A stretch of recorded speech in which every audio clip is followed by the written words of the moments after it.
Could it be? With me, your man, Louis T. Welcome to Divisional Round Weekend Overtime. Vikings, Niners, pretty much what I expected if one team could stop the other team's run game. And I told you, the team that could stop the other's rushing attack, get after that team's quarterback on third downs, was going to win this football game. And I told you the team I had the most confidence in their ability to be able to do that was the San Francisco 49ers. This looked more like the team, and it's amazing what a week's rest can do for you. This looks more like the team that was dominant all year long, that was the best team in the NFC by leaps and bounds, and this looked like the team that I felt like could make it to the Super Bowl if Jimmy Garoppolo didn't turn the football over, and if they could continue to play the type of defense that got them in a position to be 13-3 and a number one seed. Well, we saw one end of the equation in the defense stepping up, 6 sacks of Kirk Cousins in this game. The run game was shut down. They shut down the Dalvin Cook faucet, okay? At one point, 15 yards rushing for Dalvin Cook. I don't know what his final stat line ended up being, but I don't think he hit 20 yards rushing in this football game. If he did, barely hitting 20 yards rushing. It's a dominant performance by this 49ers defense. The offense got into a rhythm rushing the football, especially in the second half, but I thought they really did a good job of being balanced in the first half. Now, Jimmy Garoppolo threw an interception. I think it could have been a little bit of miscommunication between no, it wasn't a miscommunication. That was a great play by Kendricks. I'm thinking about the Cousins pick, where I think it was a little bit of a miscommunication between he and Adam Thielen, but that's nor here nor there. The pick that Garoppolo threw was a backbreaker in the first half. It kept the Vikings in the football game because things were starting to slip away from them. And at that point, the 49ers had seized firm control of the game. And that interception allowed the Vikings to score right before the half and make this a much more competitive game than what the score should have indicated at halftime. And so, nonetheless, I think Shanahan, and he said it at halftime to Michelle Tafoya, I love the way we're playing. We just can't turn it over. And you know what he did? He took the game out of Jimmy's hands in the second half. All right, after they got the interception, Dick Sherman with the interception, they ran it 8 straight times on that drive, right down the Vikings' throat, and you could tell they were tired at that point. They had been worn down. And I remember Mike Shanahan saying this ages ago. He said, look, we're just going to keep running it because at some point in the game, all right, the dam's going to break, and those 2-yard runs, those continuous runs that we've been beating them up with, we've been stretching them, we've been making them run sideline to sideline. They're eventually going to get lazy, they're going to get tired, and you're going to be able to stick your foot in the ground and get up the field, and you're going to make that big run, or you're going to start getting 8 and 6 and 5 and 7 and 8 and 8 and 2 and 9, and that's what started to happen for the Minnesota to the Minnesota Vikings late in this game. As we got into the mid stages of the third, early fourth, they just wore down, and that rushing attack really started to beat them up. And they look like a tired, defeated team. They look like a team that expended so much energy last week to go into New Orleans and do what they did. They didn't have a lot left in the tank. And the 49ers simply looked like the fresher, crisper team. And let's be honest, they were just better than the Minnesota Vikings, all right? They weren't supposed to be here with the Minnesota Vikings, all right? They weren't supposed to be in this game. It was supposed to be the Seattle Seahawks they were playing in this football game, not the Minnesota Vikings. This wasn't the matchup we were supposed to get in the divisional round. This was supposed to be Seattle, San Francisco, part 3, which is what I'm hoping for in the NFC Championship game, because if we don't get that, we'll get this game that we just saw tonight. We'll get it next week on Sunday night, all right, for the NFC Championship game. The 49ers will be in the Super Bowl if they get Green Bay again. So let's hope that we get Seattle, San Francisco, part 3, and not another one of these types of games where the San Francisco 49ers are just utterly dominant, because that's what they'll do to Green Bay if they see them again. All right, but to continue on, Kyle Shanahan essentially took the football out of Jimmy Garoppolo's hands. You will not lose this game for us. You will not make this a much closer ball game than it needs to be. No more evident than the 8-play drive where they had it going on that drive. And I'm not going to stop. I'm not going to beat Kyle up for just running it down their throat. They couldn't stop it. And Tevin Coleman into the end zone after the 8th carry of that drive, no problems with it at all whatsoever. However, the next drive, after they were able to get the turnover on the muffed punt, He didn't even say, hey, he said, Jim, you're going to get this one throw to Kittle out in the flats. If he's not able to turn it up and get in the end zone, you're not getting another throw, bud. You're done. Okay. You're not going to piss this one away. So that's the thing that we don't know leaving this game is, look, the defense showed us they're back. In case you forgot us, we're back. All right. Nick Bosa's good. All right. And he's been good all year. We got D Ford back. Quan Alexander's back. They finally benched Akilo Witherspoon, and I actually like Akilo, but look, he's not better than the other kid that they always put in, number 41. And so the defense is back. Jimmy Ward with that hit at the end, I thought that was a perfect exclamation point on a 4th and 1. Diggs streaking down the sidelines, going to make another big catch down the field. Here comes Jimmy Ward. No, you don't. Knocks the football away. That's what the 49ers were. They were the more aggressive, more physical football team on both sides of the football. They were the aggressors. They were the dominant team. They showed it throughout the game. And I thought that was a great exclamation point to dislodge the football from Stephon Diggs late in the game. And then, they get a couple of sacks to put this game on ice. Dominant performance, but we still don't know if Jimmy can handle the pressures that come with playoff football. Because at times he was good. At times he wasn't all that good. The first throw of the game, and it was nerves. I'm not going to kill him. That was way behind Deebo Samuel. That was way behind him. There were some throws in this game. The catch by Kendrick Bourne over the middle of the field on a 3rd down. First of all, great catch by Kendrick Bourne. It was not a good ball. Now, Jimmy did some great maneuvering in the pocket to elude the rush and buy that extra time to give him a chance to throw that football. But that was not a great ball. All right. But all in all, Jimmy Garoppolo played well enough. And again, he got that first playoff win under his belt. Patrick Mahomes did the same thing last year. All right, he wasn't the sharpest versus the Indianapolis Colts last year in that first win, but they got it done. All right, and the run game was the huge catalyst in that game last year. But then he wasn't able to get it done the following week at home versus New England. We'll see if that rings true for this team next week, because I think you're going to get Seattle. You're going to get a veteran club that's been here before with a quarterback that's seen it, done it all, that knows how to win. So I want to see if Jimmy, if put in the position where, look, the run game, you're going to have to throw it, bud. You're not going to be able to just turn around and hand it off. Will he be able to get it done? We'll see. But this was a dominant performance, both sides of the football, by the San Francisco 49ers. It's what I expected if the Vikings couldn't duplicate what they did last week. They had to be exceptional on both sides of the football like they were last week to have a shot. If they were lacking in any one of those areas, and they definitely couldn't afford the turnovers, which that was the exclamation point on what was a thorough ass whooping today, was the turnovers. You can't have them. The interception and then the muff punt. Just when you thought, all right, well, they got to have this stop on 3rd and 1, and they get it. And then you get the Marcus Sherrill's muff punt.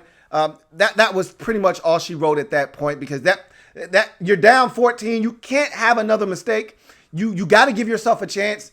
That muff, and Kyle said, look, bro, I'm good with a field goal because that puts me up 3 scores.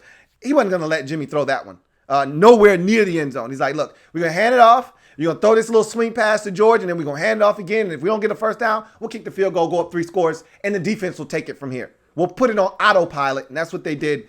Dominant performance by the 49ers. As for the Vikings, look, you weren't supposed to be here. You were playing with house money.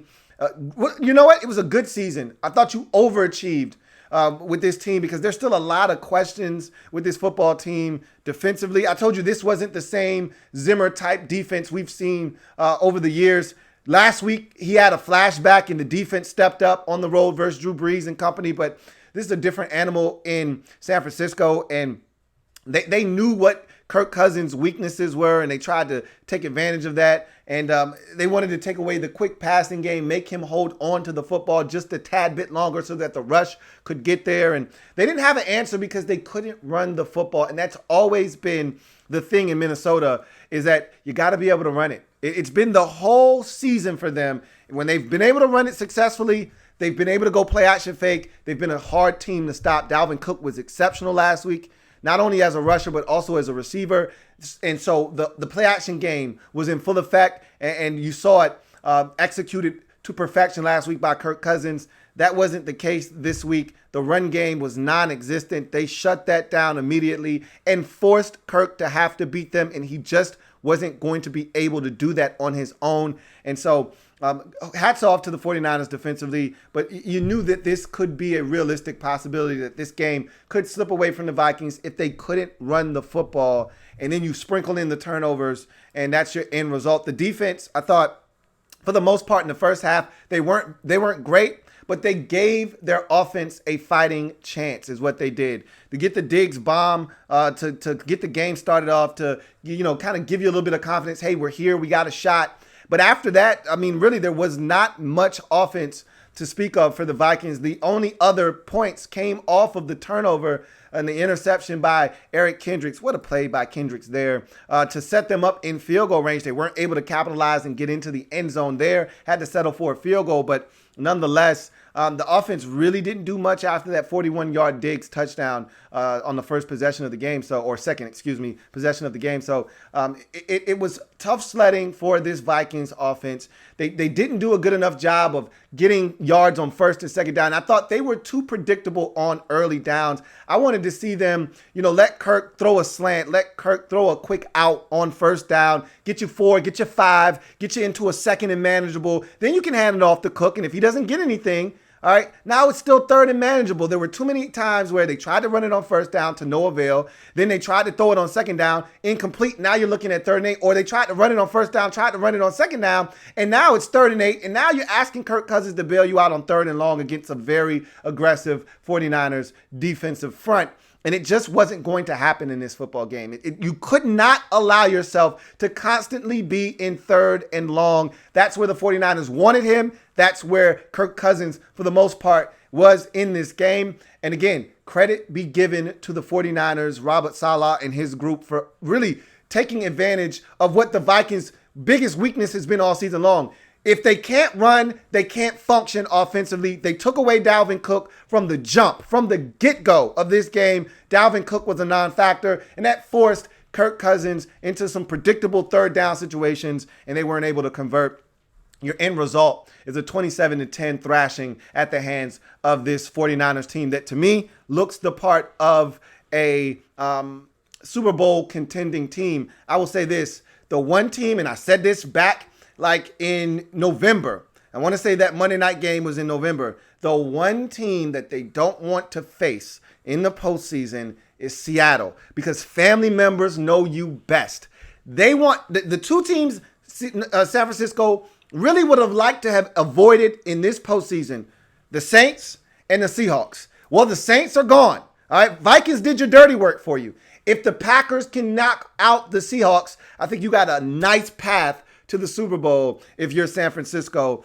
If the Packers don't get it done tomorrow, you got a fight on your hands next week in Santa Clara, 6:45 p.m. Eastern Standard Time. Should be a ton of fun next Sunday. Either way, what a performance by the San Francisco 49ers. They are now one game away from the Super Bowl. Meanwhile, for the Vikings, you got one more year of Kirk Cousins under contract. It'll be interesting to see what moves they make in the offseason and what they decide to do. And what's the thought process going into next year with Kirk and this team? And I want to see what kind of moves they make.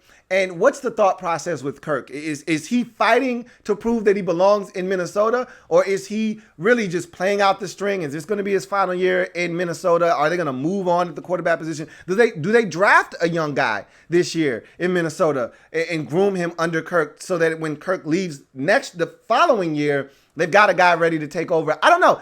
That's why this offseason is going to be so interesting for the Minnesota Vikings. But they've already said that Zimmer's going to be back. They've already said that Rick Spielman's going to be back, and Dalvin Cook looks to get paid here shortly. So a lot of the pieces are going to remain in place, but I'm anxious to see what their thinking is heading into next season at the quarterback position. I guess we'll have to wait and see on that. Let's get to the comment section and read a few comments before we get out of here. Niners fan says, what a game, Lou. Our defense was dominant. I'm also so glad that we finally benched Witherspoon for Mosley. Witherspoon was trash. And I mentioned that. It's crazy that you bring that up right off the bat because I mentioned that same thing that Witherspoon, and I liked him coming out of Colorado, but it just hasn't worked. He got benched, if you remember, at the end of that Week 17 matchup. It was funny because Chris Collinsworth kept saying, it's amazing. The Seahawks may go after Mosley over there. Witherspoon must be out with an injury. No, he got benched, okay? And he corrected himself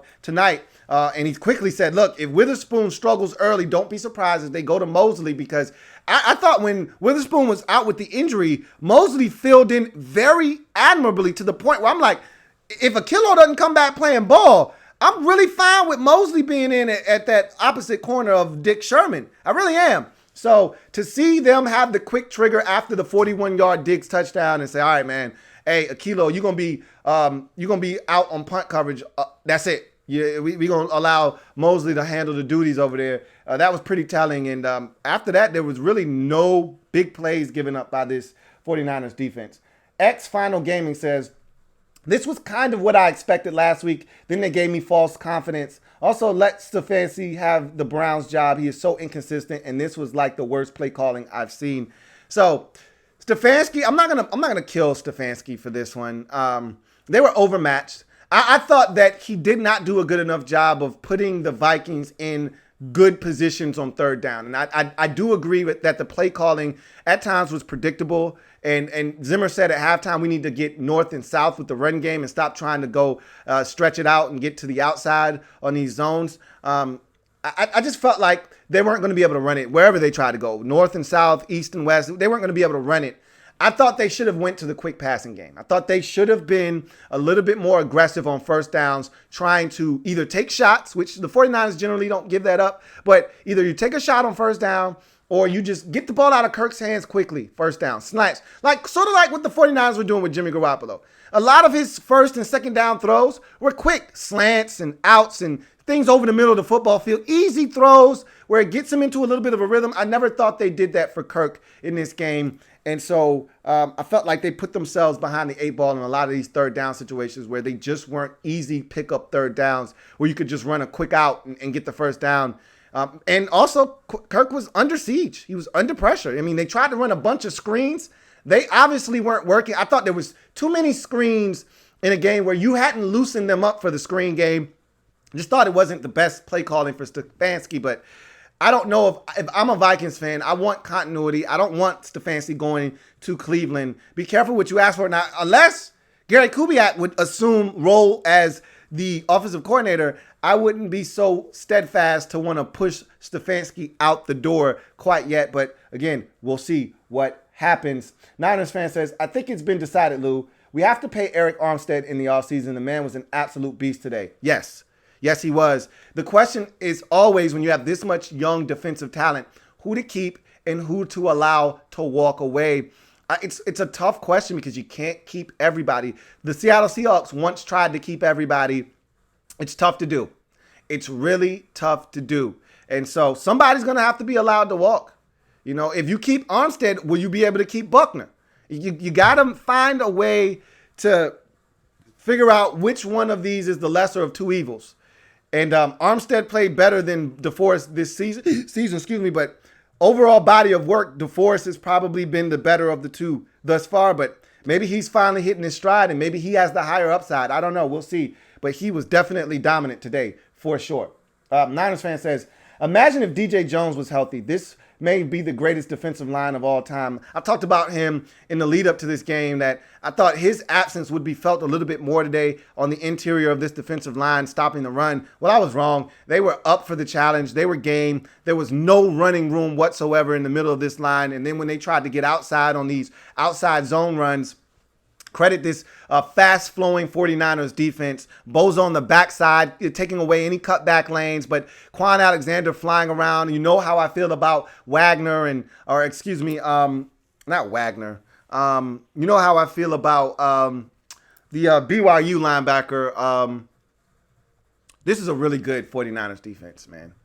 Really, really good 49ers defense. And they played their asses off again today.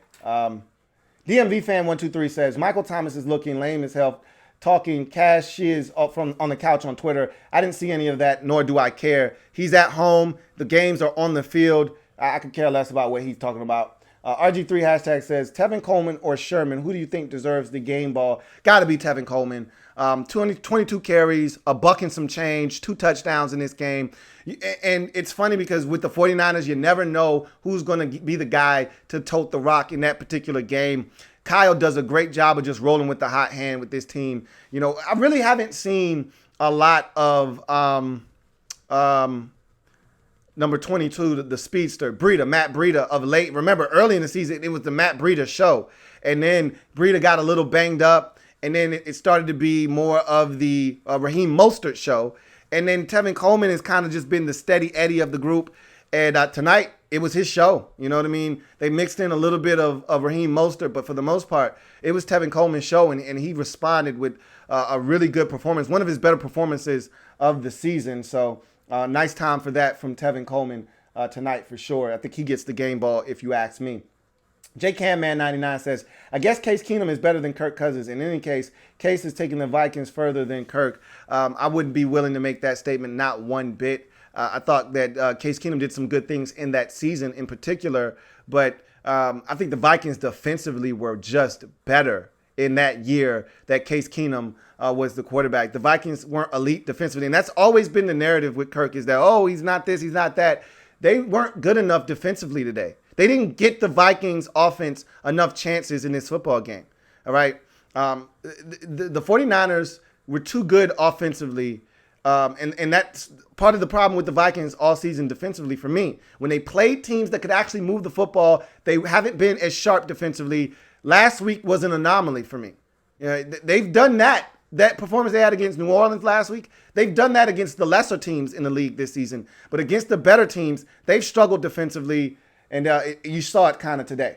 The Black LB says, the way they were slurping Kittle during the broadcast, you thought he had 10 catches for $120. Look, he's a really good football player. And anytime you establish yourself as a superstar in this league, you're going to get superstar treatment, whether you do anything or not.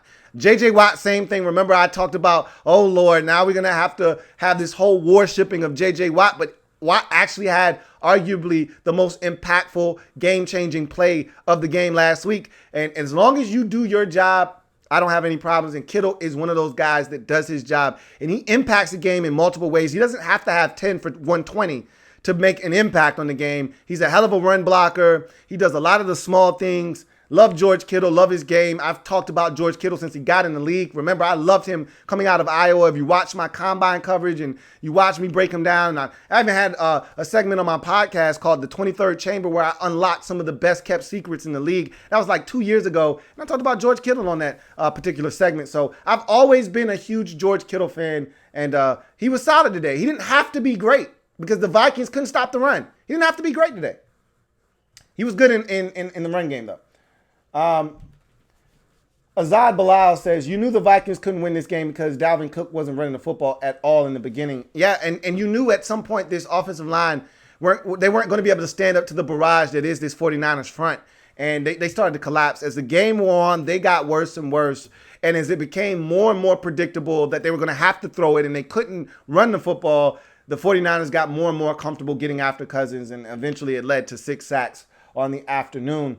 Archangel says, Green Bay versus Kansas City in the Super Bowl. You heard it here first. I don't know how that happens because I don't think Green Bay is capable of beating the San Francisco 49ers football team. But I agree with your Kansas City pick as the AFC participant, but got to get rid of the Houston Texans first before we can even talk about them getting to the AFC Championship game.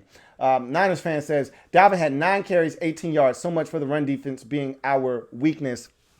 I don't think anyone thought it was your weakness. I don't know what anybody else was saying. I didn't think that was your weakness. I just felt like if they were going to have any shot, that was what they were going to have to do. And the 49ers aren't dumb. Robert Saleh isn't dumb. He knows what the Vikings have to do to be successful. So all week long, trust me, he was gearing his guys up to stop the run. And they came out, they set the tone early, they stopped the run. And again, you saw what the end result was. A dominant performance by this defense. Azad Bilal says, if the Niners want to go to the Super Bowl, Jimmy G has to win it for them next week, in my opinion. He's going to have to play better, for sure. Let's hope that he got some of the playoff jitters out of the way this week, and he's a lot more comfortable next week. But next week, the stakes are even higher. It's the NFC Championship game. I think he's going to be a little bit nervous to start that game as well. I'm going to need him to calm down and make some better throws next week. Anyhow, JCamman99 says, the 49ers got so many top draft picks in the past few years. Add Jimmy G and you got a team. They did. They built this thing the right way. And that's why all the credit goes to Kyle Shanahan. And a lot of people were doubting him when he made the decision to go out and get John Lynch as his GM. But those two have made beautiful music together. And all the struggles, I've always said this. I said it about Jacksonville a few years ago when they were in the championship game. Do not struggle in vain. If you're going to be a bad football team, be bad and make great decisions while you can, while you have the opportunity to take advantage of being a bad football team. The 49ers have been bad for a while. And so while they were bad, they made sure they took full advantage of having top 5 picks. All right. If the Bears want to be dumb enough to trade up one selection to get Mitchell Trubisky, well, guess what? You can have him. Give me some of those picks, and I'll still get the guys that I want. They've been spectacular in the draft. It's showing now they weren't bad in vain. And that's always my thing. If you're going to stink for an abbreviated period of time, 3-4 years, whatever it is, make sure you're making good use of the draft selections and being a bad football team. Take advantage of it. A guy goes on waiver wire. You're one of the worst teams in the league. You get to claim him first. Take advantage of that. Take advantage of being bad, because once it's done, you need to have something to show for it. The 49ers did that, and now you look at them and where they are right now. Niners fan says, I'm really scared about facing the Seahawks again, but if we get Green Bay, there's no way they're beating us. I feel the exact same way. JP says, will Mike Zimmer and Rick Spielman be gone Monday? They've already come out and said that those two will be back, and after winning last week, that put the exclamation point on it. Remember, that report came out before the Saints game that Zimmer and Spielman would be back. And then they went out and beat New Orleans in the Dome. There's no way those two won't be back next year. JCamman99 says, what's your Tom Brady prediction for next year? Any chance he's a 49er? Why would he be a 49er next year? No way. And I've already given you my prediction. I said Tom Brady's going to be back in New England. There's no way he doesn't finish his career as a Patriot. That's just my humble opinion. Niners fan says, Mike McGlinchey is struggling. He had a really bad first half, but I thought our O-line played really well today. And remember, he dealt with some injuries today or this season, and so I still feel like he hasn't really gotten back into form quite yet. I think he's going to end up being a really good, solid tackle for you. But, it happens from time to time. So Niners fan says, Jimmy Ward and Jaquiski Tartt may be the best safety tandem in the league. They're high on the list. I wouldn't put them over the Buffalo Bills safety tandem, even though I really like what Jimmy Ward and Jaquiski Tartt have done this season. I really like Micah Hyde and Jordan Poyer as well. There's some really good safety tandems in this league. I think the safeties in Kansas City have been really good this season. Anyway, those two are really good together for sure. And again, more early round draft picks. I remember at one point, people were looking at Jimmy Ward as a potential bust. Look at what Jimmy Ward's doing now. Jaquiski Tartt was a guy that we thought had unlimited potential, but weren't sure if he was ever going to, show it. Now look at those two guys. Azad Bilal says, Aaron Rodgers don't get dominated twice. If the Niners and Packers meet again, I expect it to be close this time because rarely does Rodgers get dominated twice. Ask the Cowboys in 2017 and Arizona. That was a different Rodgers with a different offense that he was more in command of with more talent. I just don't know if this offense – I don't think they know who they are as an offense yet. I don't think the Packers know if they're a rushing team, if it's Aaron Rodgers throwing the football. Can he trust some of these targets? It's still a filling out process in Green Bay, which is why I think they're going to lose tomorrow.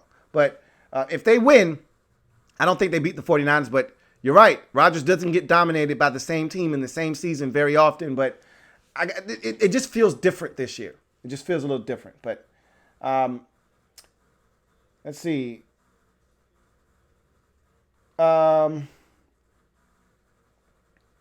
Niners fan says, I disagree with you, Lou. I don't think Kyle came in thinking he would keep the ball out of Jimmy's hands. Jimmy was really good in the first half. We just had the running game going late. I disagree. If you really were that confident in Jimmy, You go for the jugular. You go for the throat. All right. You get that muffed punt. You're up 14 points. Go for the jugular. Go for the jugular and hit these guys. You don't run it on third down there. Okay? You go for the jugular. He was so content with kicking a field goal. All right? Even the pass that he threw on that possession was a swing pass out in the flats with blockers out in front of George Kittle. Like, it was a safe pass. I'm telling you right now, that interception made him a little uneasy, and you heard it in the halftime comments to Michelle Tafoya, where he's pretty much said, look, I love the way we played. We just can't turn it over. And what he said to himself was, you know what? I'll err on the side of caution because my defense is playing their asses off. They are not going to move the football consistently on my defense tonight.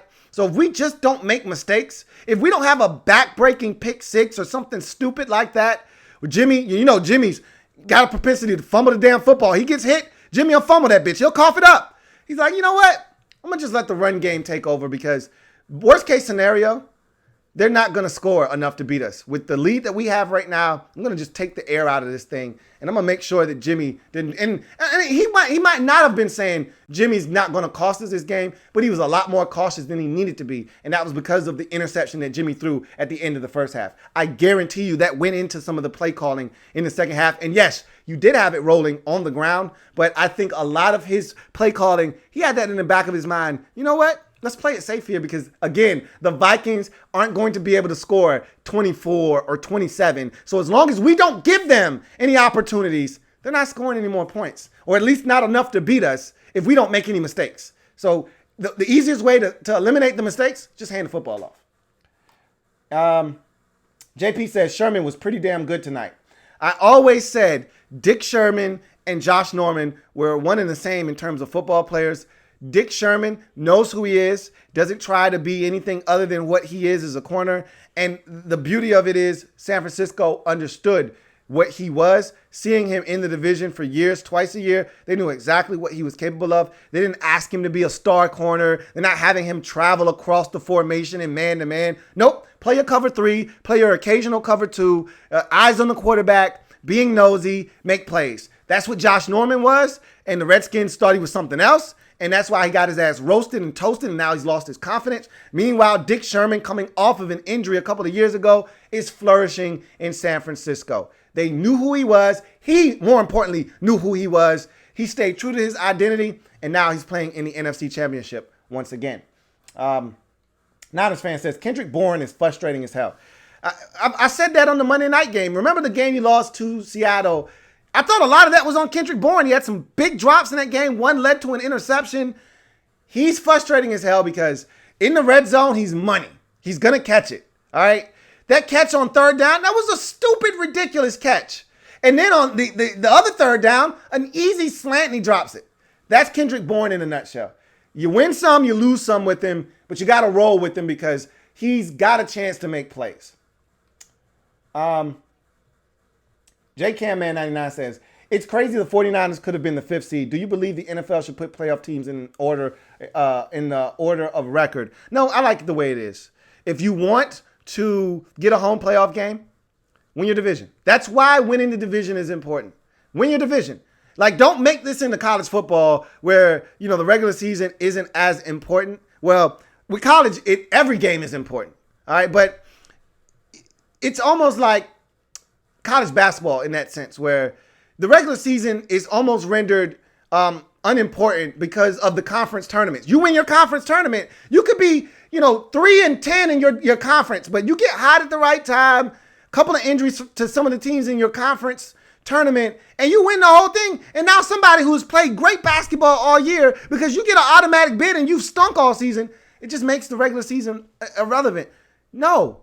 Win in the regular season, win your division, and you will be rewarded. It's amazing the difference of a yard makes. The 49ers go on the road last week to Philadelphia. They probably win.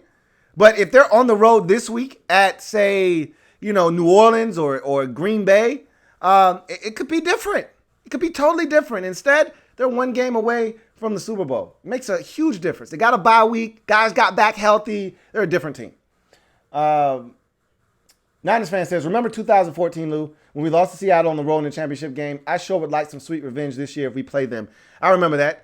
Everybody remembers that. That was the epic Dick Sherman, Michael Crabtree game. All right? Everybody remembers that. Everybody remembers that. Emperor Meat says, no run game equaled your boy Kirk Cousins turning back into a pumpkin when he had expectations. Look, I don't know what you guys are looking for from Kirk. No one has ever said, me and any other Kirk Cousins enthusiast has never said that Kirk is capable of putting a team on his back and carrying, even though he did that with the Redskins. We had no defense, we had no run game, and Kirk was responsible for 80% of our offense. And really, he was responsible for the Redskins having a shot at the postseason 2 years in a row, making it 1 year, winning the division, and then going 8-7-1 the next year and having a shot. He was responsible for that essentially by himself. No run game, no defense in either of those seasons. But no one has ever said that Kirk Cousins is capable of being Aaron Rodgers or Drew Brees or Tom Brady or Ben Roethlisberger. No one has ever said that Kirk Cousins can put a team on his back and carry them to victory. That is not who he has been. That is not who he is. That is not who he will ever be. So the expectations, I said it in the breakdown and the preview leading up to this game. If they don't run it, they won't win. Kirk can't win them the game by himself. You saw it tonight. It's been his entire career, though. So, those kind of comments, they roll right off my back. I don't feel any differently about Kirk Cousins. He didn't have a terrible game in this football game. I thought the offensive line, as we've seen throughout the course of the year, they weren't very good. The running game was non-existent. They put the game on his shoulders, and I didn't think they did a great job of calling plays in this game. But that's no here nor there. I'm not here to make excuses for Kirk. They didn't get it done as an entire team. But you know what? As a quarterback, when you lose, you get the record. It is what it is. I don't have a problem with it. I thought Kirk was solid. He wasn't great, but it wasn't good enough. JP says, can't blame Cousins for this loss. He had no offensive line protecting him, and his receivers couldn't catch anything at all. Niners fan, and I agree with some of that sentiment. I don't think his receivers were terrible in this game. Eric Kendricks is a flat-out stud. He got robbed of an all-pro selection this year. No, he's actually an all-pro. He's an all-pro. He didn't make the Pro Bowl, but he's an all-pro, and he deserved to be. JP says, I got one playoff pick right now. Only 3 more to go. I'm 1-0. Last week, I started off 0-2. So this is a good start for me. Niners fan says, I was scared when Bosa went down in the third. Man, I was happy when he got smiling and pumped the crowd up. I was as well. The first thing that popped, I'm glad you brought it up because I didn't want to talk about that and I had forgotten about it. The first thing I thought about was, oh no. Remember he had the core surgery at Ohio State and he was holding his midsection. I'm like, no, don't tell me you just re-injured your core muscle again. And then I thought to myself, or it could just be he got the wind knocked out of him. Please be the wind knocked out of him. And when he was down for that long, I was like, man, this doesn't look like the wind's knocked out of him. And then when he popped up, it was like Waterboy when at the end of the game, and she poured that ice cold water from the iceberg, and he pops up, and the guy said, oh man, Dan Fouts says, it seems like he just needed some water. And Brent Musburger says, oh, did you think? It felt like that. He just popped up, and he's all getting the crowd ginned up. That was awesome. I was happy that he was okay. Niners fan says, the stadium was lit today. I'm tired of people hating on our home field advantage because we may have one of the best in the league. Look, when you're good, people will come. When you're not good, I don't care how new your stadium is, and that's a beautiful facility. Don't care how new it is. And Santa Clara isn't the best location for the stadium. No, that's another problem. But at the end of the day, you win, and they will come. And that's anywhere around this league. We talk about, I hear people talking about the attendance is down at these games. Sure it is. You produce a winner and the fans will show up. Trust me. Baltimore hasn't been selling out all their games this season. I bet you that game, and it's going to be bad weather, rain and wind. It's not going to be a great condition for the fan. I guarantee you that place is rocking tonight. Guarantee it. You win, they will come. All right, and the 49ers, they've got a storied franchise history. And I'm going to tell you right now, those fans are starving for a winner. And if you win, those fans will show up. Cody underscore 1804. Do we even have a chance versus San Francisco if we beat Seattle? Sure you do. It's the playoffs. Absolutely. And you have Aaron Rodgers. Yeah, you do. I just don't like your chances. But you have a chance. Double A says, see a lot of good in my team. Upgrade that left side of the O-line will help a ton. Lorenzo Simpson says, bro, that O-line needs work. Kirk is still pulling grass out of his helmet. I agree.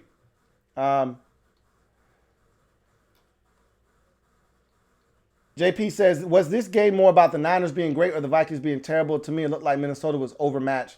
Well, it's a bit of it. The Vikings aren't terrible. The 49ers are just that good. Period. They were overmatched. The 49ers were the better team. There was a reason they were 13-3 this year and the number 1 seed in the NFC, and they proved it. The Vikings were a 6 seed. They looked like a 6 seed versus a 1 seed.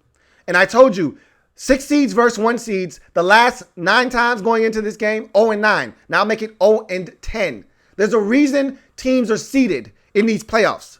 They don't make these seeds up. Like, okay, we'll just, let's see, Green Bay, you're 1, New Orleans, you're 2, San Francisco, they don't make them up. They earn these. There's a reason why 6 seeds are 0-10 in their last 10, okay, against 1 seeds. Because 1 seeds are 1s for a reason, 6 seeds are 6 for a reason.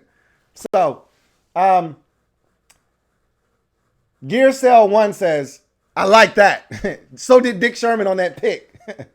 Gregory Lightbody says, 49ers traded for D Ford, then drafted Bosa. That's what made them good. That's what made them elite. They were already on pace to be good.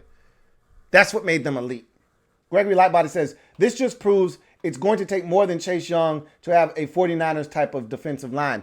But it could take Chase Young in year 1, having a Bosa type year, which he's fully capable of. And then Montez Sweat having a D Ford caliber type season on the other side. And then if Ioannidis and Allen and Payne, and look, they're all going to start playing where they should originally have been playing all along. Ioannidis shouldn't have been playing the 5 tech, and Payne shouldn't have been playing the 0 tech. These guys are going to be playing where they naturally should have been playing from the jump, which is the 1 and the 3. This should be fun. Should be a lot of fun.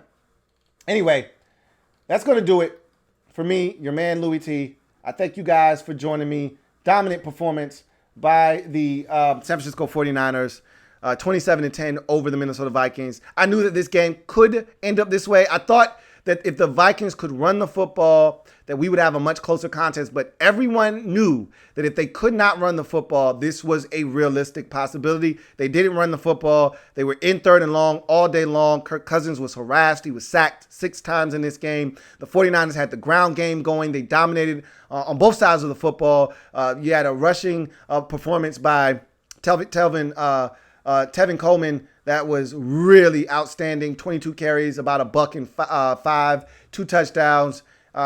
Jimmy G wasn't asked to do much, only 11 completions in this game, but he was really good in the first half outside of that interception. They dialed it back in the second half. They dominated this game en route to a 27-10 victory. They now await the winner of Green Bay and Seattle. Should be a lot of fun next week.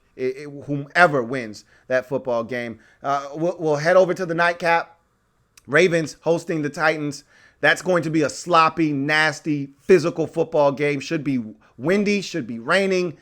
Perfect game for those 2 types of teams. We'll see what happens, and we'll come back here after it's all said and done and break it all down. I'm your man, Louis T, signing off. Remember, if it's not your man T, it's not the best NFL coverage. It could be. Until next time, you guys know where to find me. Enjoy the game. You know I will. Then we'll come back here afterwards and break it all down. Make sure you hit that like button. Make sure you subscribe to the Louis T Network if you haven't already done so. Make sure you come back and join me for the nightcap. Ravens, Titans. I'll see you then. Have a good one. Louis T Network.